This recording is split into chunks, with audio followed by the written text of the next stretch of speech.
എൻ്റെ കൃഷ്ണ, മഗധയിലെ രാജാവായ ജരാസന്ധന് ഭഗവാൻ കൃഷ്ണനോട് കടുത്ത ശത്രുതയായിരുന്നു. ജരാസന്ധൻ്റെ 2 പെൺമക്കളെ വിവാഹം കഴിച്ചിരുന്നത് കൃഷ്ണൻ്റെ അമ്മാവനായ കംസനായിരുന്നു. ഈ കംസനെയാണ് കൃഷ്ണൻ വധിക്കുന്നത്.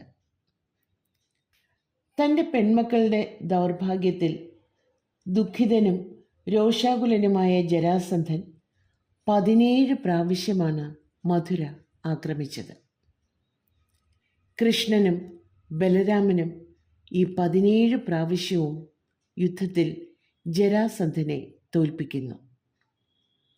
18ാം പ്രാവശ്യം ജരാസന്ധനൊപ്പം യവന രാജാവായ കാലയവനനും ഒന്നിക്കുന്നു.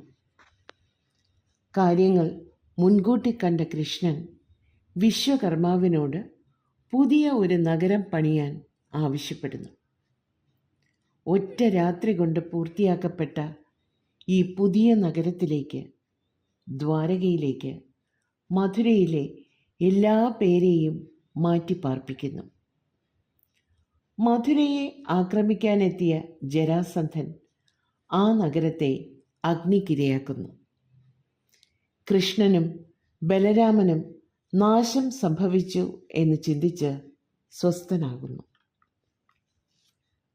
യുധിഷ്ഠിരൻ രാജസൂയമനുഷ്ഠിച്ച് ചക്രവർത്തിയാകുന്നത് ജരാസന്ധൻ അംഗീകരിക്കില്ല എന്നതും, ജരാസന്ധൻ തടവിലാക്കിയ അനേകം രാജാക്കന്മാരെ മോചിപ്പിക്കണം എന്നതുകൊണ്ടും കൃഷ്ണൻ ഭീമനെയും അർജുനനെയും കൂട്ടി ജരാസന്ധൻ്റെ കൊട്ടാരത്തിലെത്തുന്നു.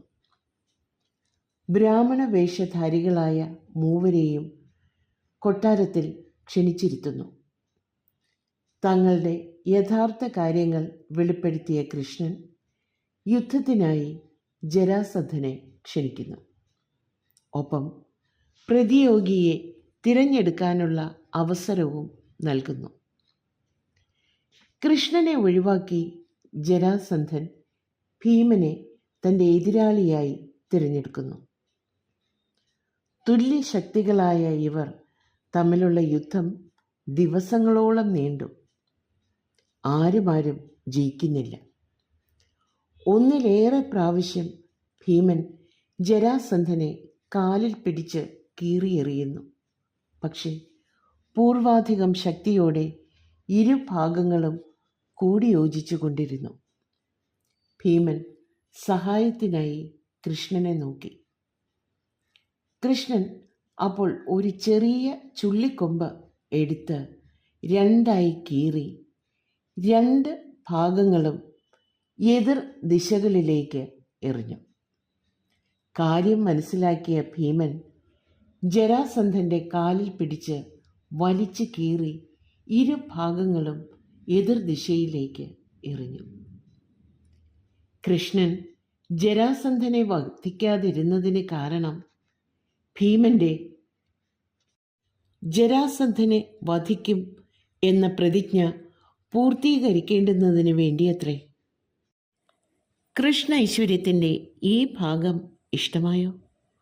എങ്കിൽ ഈ യൂട്യൂബ് ചാനൽ ലൈക്ക് ചെയ്യാനും ഷെയർ ചെയ്യാനും സബ്സ്ക്രൈബ് ചെയ്യാനും മറക്കരുതേ.